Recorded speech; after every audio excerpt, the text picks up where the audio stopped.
Hello, my name is Connie Mary Forrest, and today's discussion will be about psychic sensitivity, and I will talk to you about what it means to be a psychic sensitive and what it means to me. And as you may have noticed, my cat wants to join in on this lovely conversation we're going to have here. Midnight, of course. All right. People assume that if you're psychic or sensitive, that you are a type of person that has control over the information that you retrieve, or that you are a person who is phony and makes up a lot of these things. But yes, I do have the mutual understanding that there are people out there that will take advantage of others by saying they're a psychic or a sensitive or medium or whatever, and that they are not genuinely real. But there are people out there who have a very genuine psychic ability and can even be psychic sensitives. I identify as a psychic sensitive. I even identify as an empath. And when I mean empath, I don't just mean cognitive empath or emotional empath. I mean psychic empath. I can feel the emotions of other people around me, and I can even feel the emotions of animals, and anything that has emotion, I'll feel it, pretty much. And I am a person who's affected by vibrations. If I am in a place that's got negative energy in it, it'll affect me in bad ways. Like, it will just make me feel sick, lethargic. I won't feel like myself. So if you get a place that there's been a lot of death and murder, just a lot of bad negative energy, I will feel it. But if I'm in a place that has really positive energy, like, for example, there's a store in Omaha I like going to by the name of Next Millennium. And when I go to Next Millennium, I feel that place has a very positive energy. And when I go there, I often feel really good instead of feeling negative like I would with some places. But no, this place has a really high, good vibration, and I like going there. And you would think that going to cemeteries would have automatic negative vibration, but I just, for some weird reason, like going to cemeteries. But no, as far as being a sensitive is concerned, I'm a person who can actually retrieve residual energy that's been left behind. If I step on a place where there are people where people have died, I can feel their memories and can literally see the memories of the people that died there basically and feel what they felt prior to them dying, even the way that they died. And I've had experiences like that before. Like an example, I was staying in a house in St. Edwards, Nebraska for like a week with a friend, and the moment I step into this place, I'm feeling really sick, kind of like motion sickness kind of feeling, just not feeling right. I mean, I try to be logical about this too, because when I step into this place, it feels as though that it feels really bad and all, and I'm thinking maybe it's the black mold that was in that house that I was staying in, or perhaps the fact that the water was turned off and you couldn't flush a toilet and there was poop in there. And the kitchen just was cluttered and there was things going bad. So it made me wonder if maybe that was what was making me sick.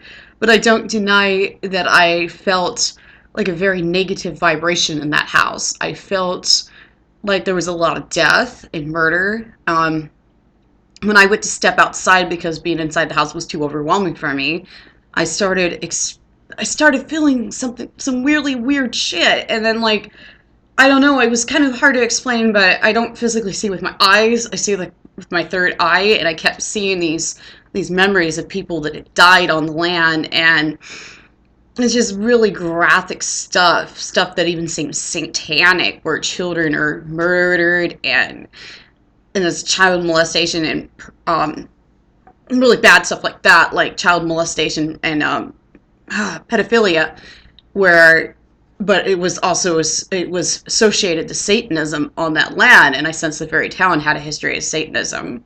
In St. Edwards, Nebraska, and well, I'm retrieving all these weird memories of people that died there, and I saw something like a memory of I don't know how to explain it, but it's kind of like a flash, right? It's kind of like if you like you see images when, but not physically with your eyes. But what I was seeing is I saw that there was a murder that happened on the land, and I saw a man's arm wielding an axe and going after children and killing them with the axe.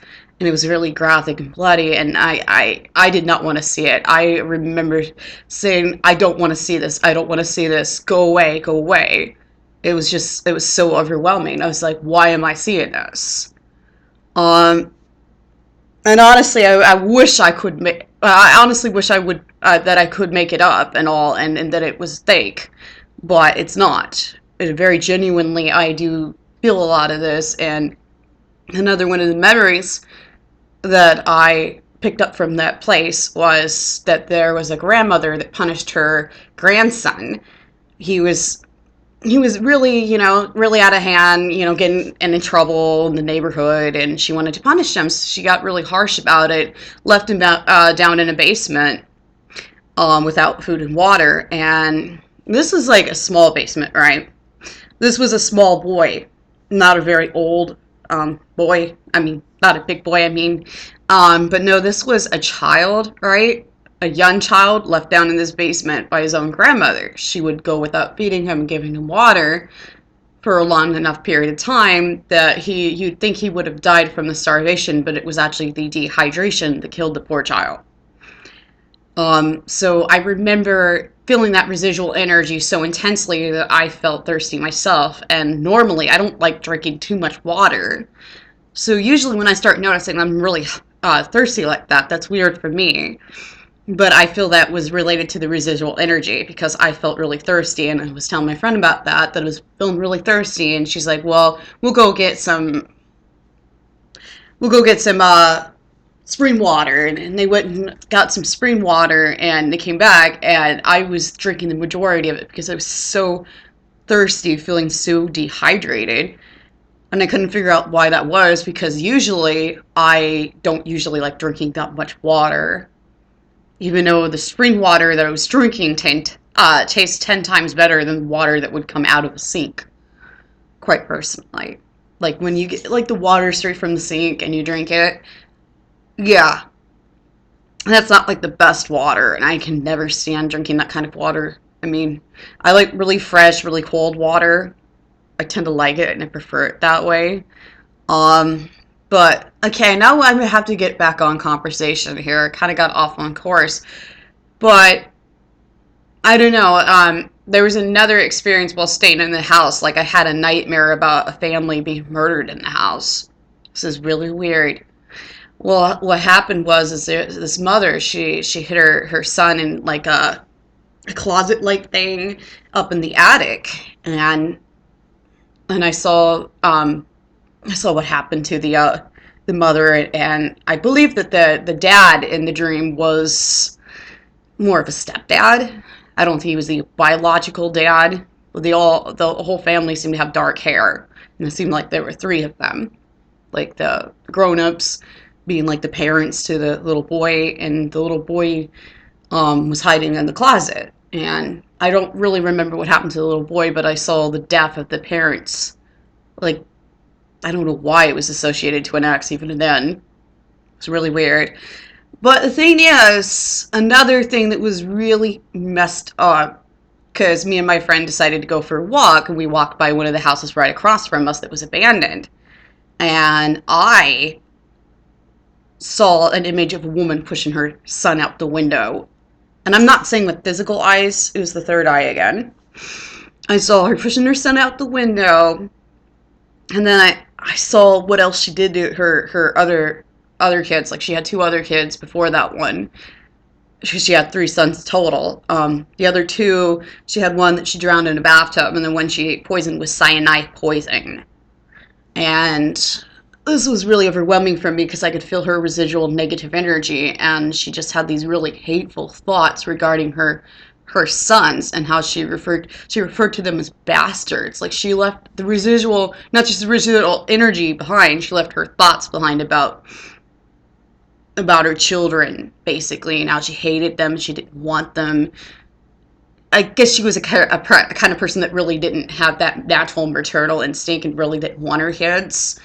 because from what I saw and the memories, and the residual energy that was left behind, is that she didn't just kill her kids, she abused them prior to killing them. And I sensed that she was a widow too, basically. And this was so overwhelming for me because it's like you hate you hate your children so bad that you kill them like that, and I just cannot understand it. I felt mortified. It's like, why are you doing this to your kids? Why do you think it's okay to be abusive and kill them like that? So I tried to make an understanding of why she killed her kids. I just could not understand it. So we get further walking by the house, and there's really long grass, and I see a shadow figure running through the grass, and then that's when I sense something really messed up. I sensed that the house had shadow people in there, but there were also ghosts in there, and the ghosts were the children that were killed by their mom, and that they were feeding off of the fear of the children that were murdered in that house by their mom.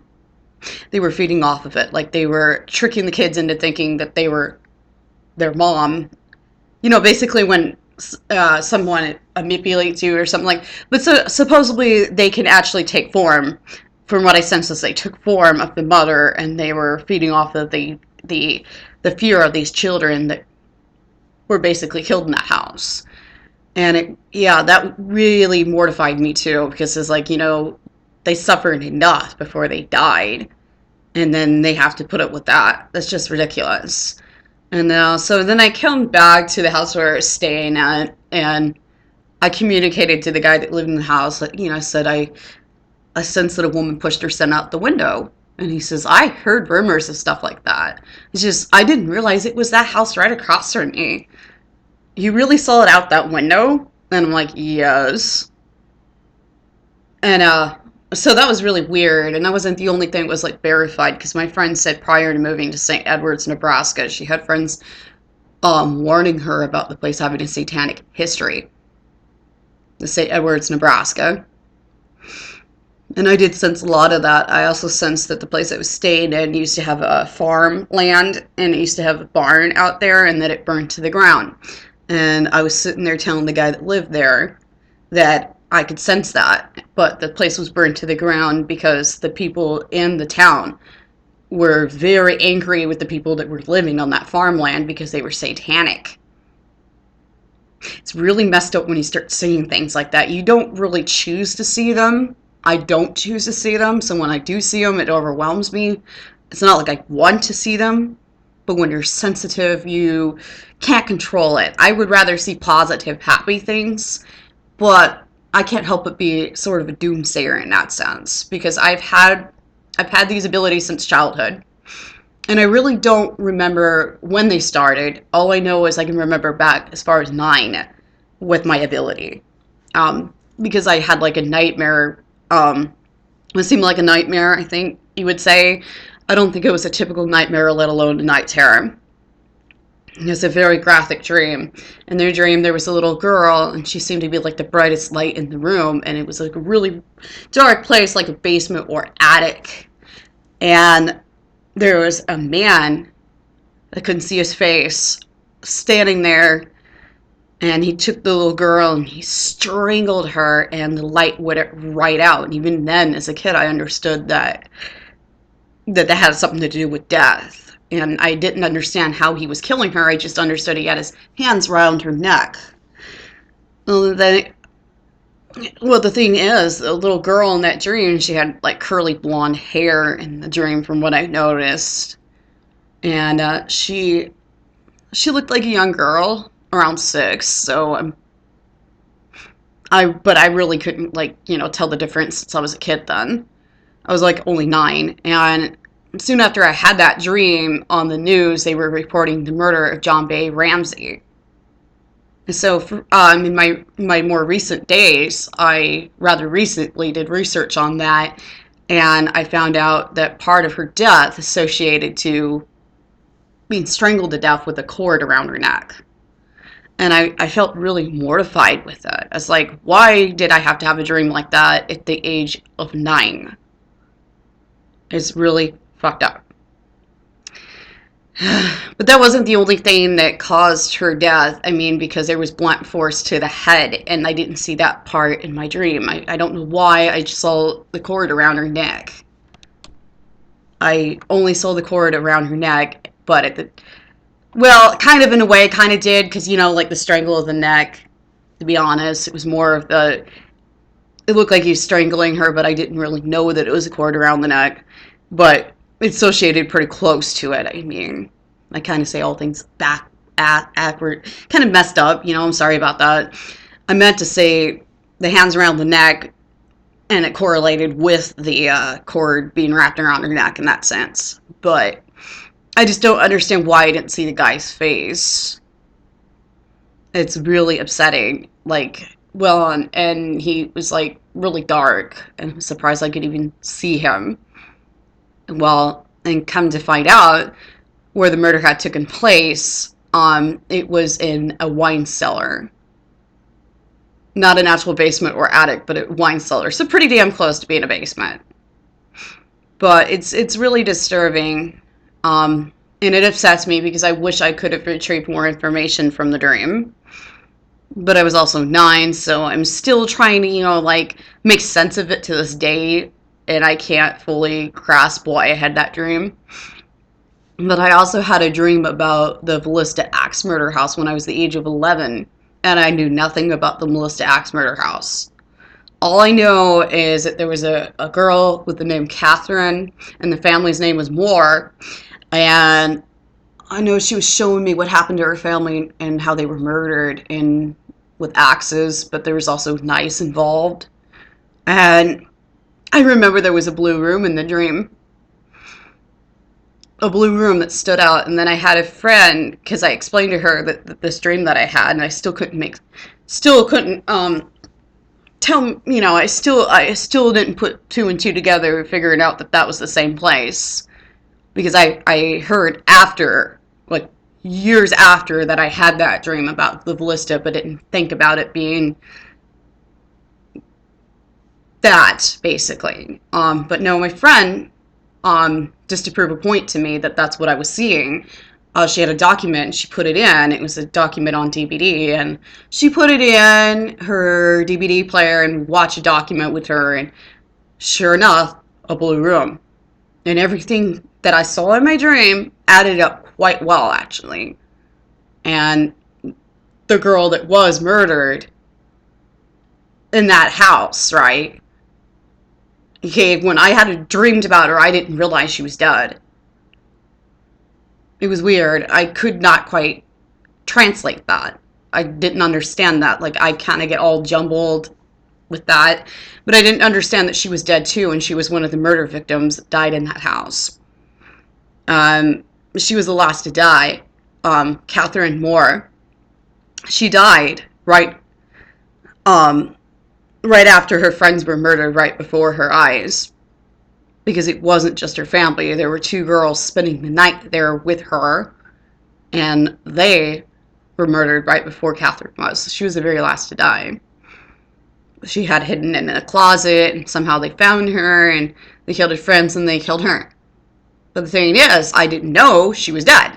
In my dream, she was telling me to help her and her family, and I was thinking, that's really weird. I still can't understand why she asked me for me to help her. I just can't understand that. I'm still trying to make sense of that, why she did. But it's just very confusing for me. I'm still trying to understand my abilities as a sensitive. And it's not something I simply understand. It's just something I have, and I have a mutual understanding that I'm sensitive. Like for an example, there was also a situation where one of my mom's friends had passed away, and the very night she passed away, I felt really lethargic and tired and felt like going to bed. And as I was laying down, I felt like something was pressing down on my chest, and my heart was pounding really fast. And I could hear a very low crying sound, and it would build up and become more intense and then turn into this intense screaming. And it got so overwhelming. I felt like I was losing my mind, and I could not understand why I heard that. Um, I thought it was really weird. I assumed that I was possibly somehow hearing people that were suffering or something like that.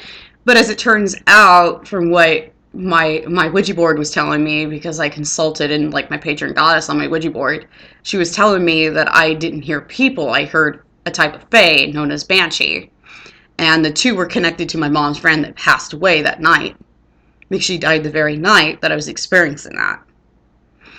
But two were actually connected to my mom's friend's family, basically. I'm not going to say names because it's for privacy reasons, but still. But it was the most overwhelming thing, basically. But according to what the Ouija board was telling me as I was communing with my patron goddess, is it was telling me that I'm able to hear the spirit realm, and that I can hear even fake, for example, like banshee. So I was basically hearing the wailing of banshees. Pretty freaky stuff, I'm not gonna lie. Pretty freaky. And then I will consult in my Ouija board, and I have went out of my way just to bless it prior to even using it with like holy water, and then I use a sage smudge, like the smoke of the sage, just to clean it and prevent it from pulling anything bad in, basically. But no, I will like consult my patron goddess. Sometimes I will talk to my ancestors, or sometimes talk to the dead even. But I didn't just bless it once or twice. I think I've blessed it at least 3 times because I do that, basically. But no, I've never once had any negative experience with that board. Even when my one friend used it, she felt nothing negative from it. She felt no negative vibrations from that Ouija board of mine. It's like a really big kind. It's not like the typical traditional one. It's like a bit bigger, and you fold it out, and it gives you more in-depth detail on stuff. It is really weird. It's a super awesome Ouija board. It's known as a psychic board, though, even though a Ouija board can be referred to as one, basically. But no, I do literally have tarot cards as well. And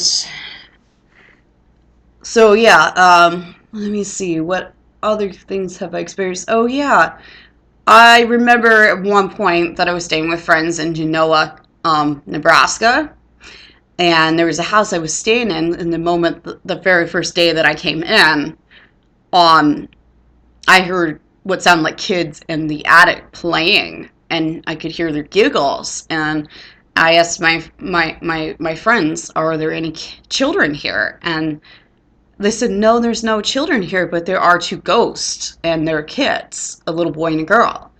And so my skeptical mind tries to tell me, no, that's not possible. It could be that the cats are up there playing in the attic, or it could be that there's squirrels or raccoons or something making that noise up there, but not ghosts. So I try to, rationalize it and be logical about the whole ordeal, but I cannot completely deny it because it did sound like little kids playing up in that attic. It was really weird. But no, and then there was one night that I saw the outlining of a little girl running into a room, like a shadow running into a room. It looked like she had a little skirt on and everything, but I couldn't see her face. She looked like a shadow, and she was running into one of the rooms in the house. And that was another one of the weird phenomena that I've experienced. I don't usually see spirits, but every now and then I will, so I don't think I'm a flat out medium, but I could have potential, and maybe I just haven't completely harnessed that, is what I'm thinking. But I can hear spirits, basically. Um,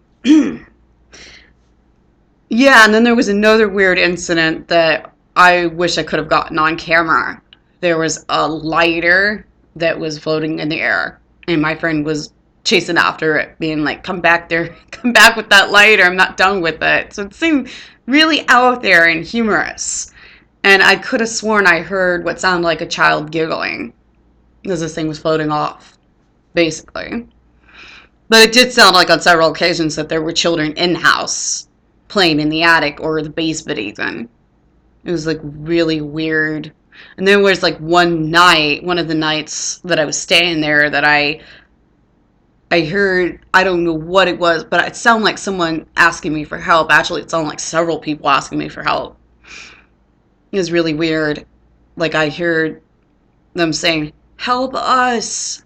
Please help us." I was like, "What the heck was that?"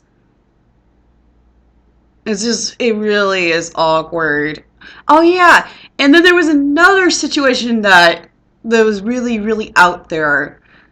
There's a Food for Less here, but they renamed it Baker's. But when it was referred to as Food for Less here in Fremont, I went to go use the bathroom, and I was commenting about how the toilets were really low to the ground, and I heard a woman's voice, and she said, "While you're in there, can you please help me?" And it sounded distorted.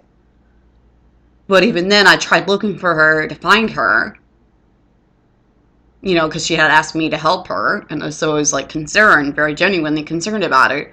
So I brushed it off a little bit, and then but I still managed to tell my mom about it. My mom's was with one of her friends, and um, my mom was skeptical. She didn't believe me, and then my mom's friend said, "I heard the same thing while I was in there," and she's like, "Don't encourage her."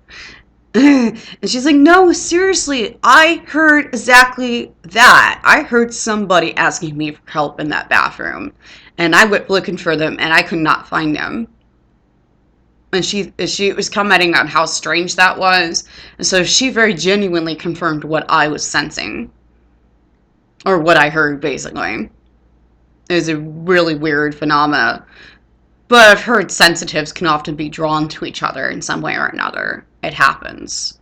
But my mom's friend is like a family friend. She started off just being my mom's friend, basically. But it's really weird when stuff like that happens. And there was one time I was going to an appointment, and I don't know, I saw something that really freaked me out, but not with my physical eyes. I saw an image of a man with his mouth stitched shut and his eyes stitched shut, and he was screaming. It was so morbid, and blood was pouring out of his mouth and his eyes, and I was like, should I be seeing this? Basically, I was really overwhelmed with it, but I still managed to tell my mom what I was seeing. It's like, I didn't choose to see that either. It was just, and he was screaming. It was really weird. It was like one of those weird phenomena type of things that happen. Oh yeah, and then there was one time when I was like 18 or 19. I think I was 18, yeah. I was late at night, roughly around midnight, I'm thinking. I was walking through a park in Fremont called Barnard Park, and I'm walking and I hear what sounds like a distorted scream. And it sounds like a child to me screaming. And, so I'm looking, trying to make sure that no child is somehow hurt, because it's my logic and how I think, I suppose, thinking about a child being concerned about its well-being. And so I try to look for the kid, and I don't see no child, and so then I walk 3 steps away from where I heard that, and I feel something tap me on the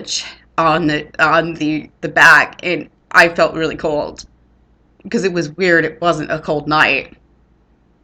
It was really weird. And this park used to be like a cemetery, and then they converted it into a park. And the story goes like this, that they didn't remove all the bodies from the park. So kind of in a way remains a cemetery, I suppose. But supposedly, from what my one friend was telling me, is that the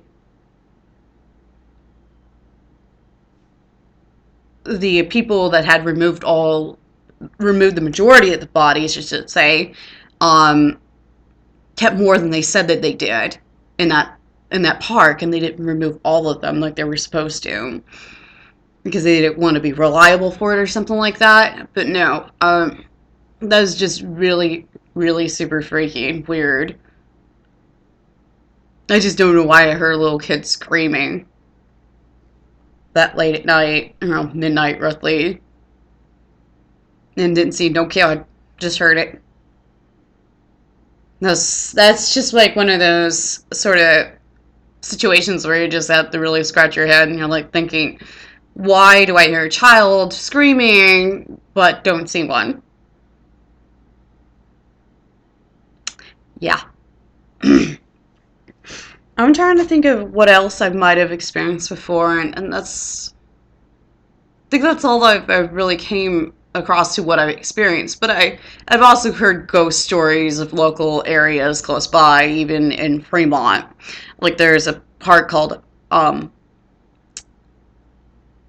Park, and supposedly there was a little girl murdered out there. And I have a friend who's a seancer, but I'm not going to say her name.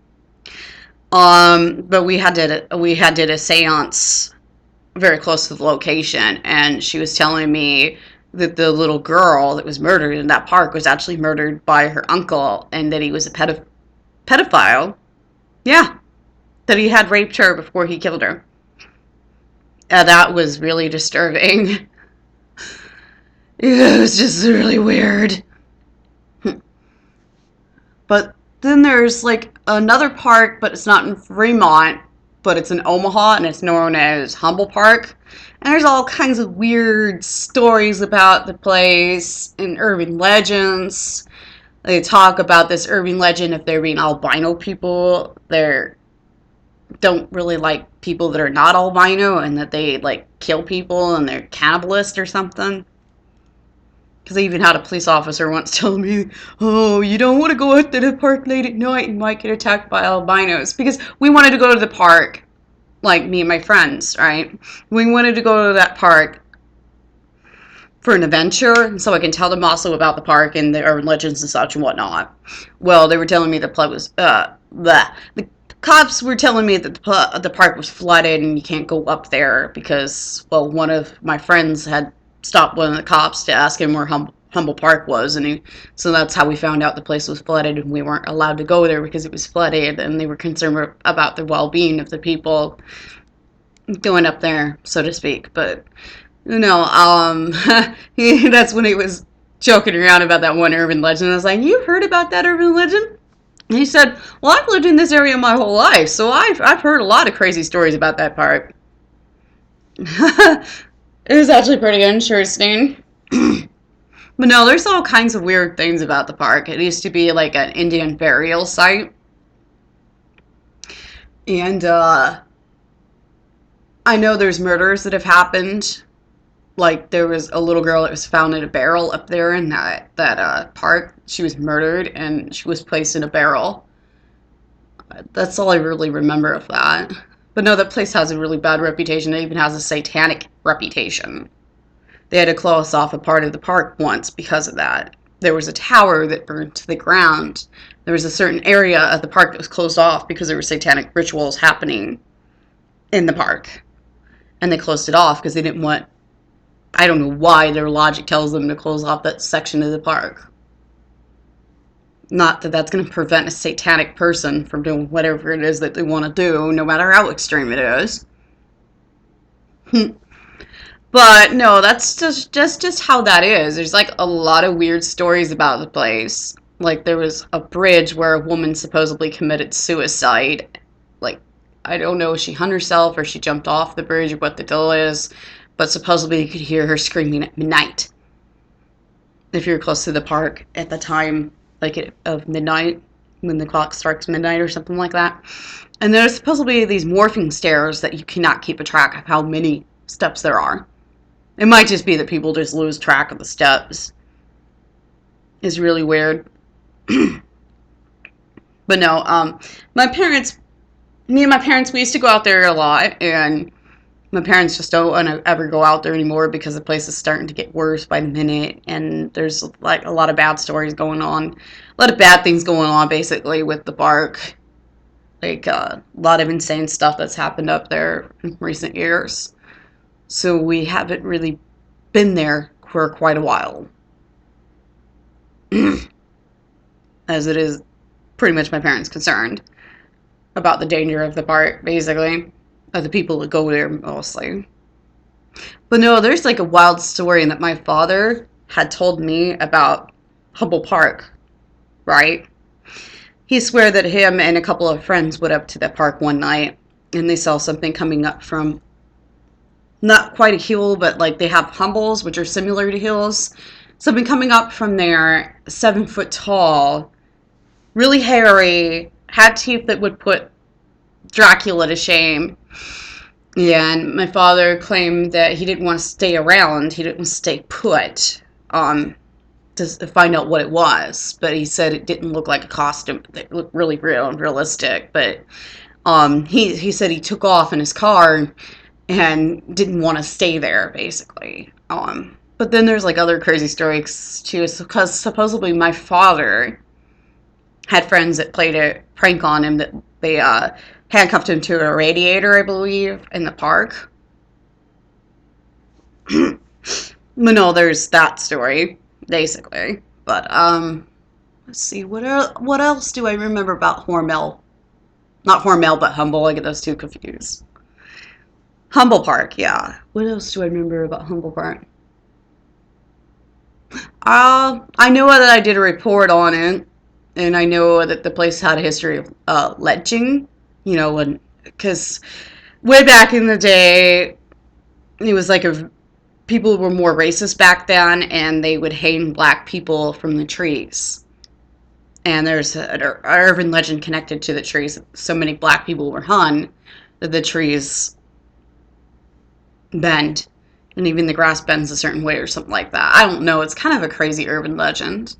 There's a lot of wild urban legends surrounding the place, and I can't fully memorize all of them, but it's just super freaky. And I've been to that park before, like on several occasions, mostly as a teenager. But I'm gonna cut this video short. I will come back to you about another interesting conversation. Um, I might even update you on any experiences I've had on ghosts, or like things I've sensed or seen. Pretty much anything out of the ordinary, pretty much. But I will come back to you about that momentarily, sometime in the future, I suppose. But I'm just gonna cut this video short. Goodbye.